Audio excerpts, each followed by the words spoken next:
Yan guys, magluluto ako ngayon ng aming uulamin, ang palaya with egg and bangos, daing. Ayan.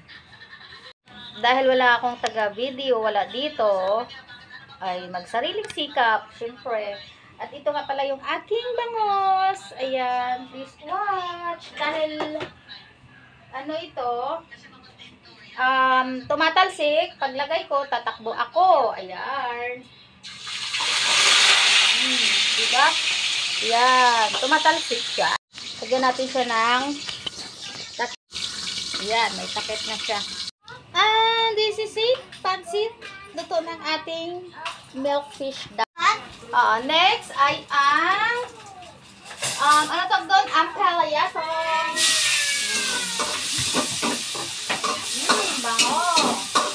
Ang bango ng ating bulas, bawang at kamatis.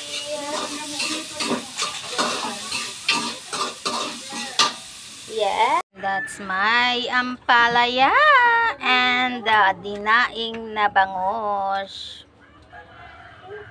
Let's go guys and eat na tayo ng lunch. Kunin mo yung ano, galon.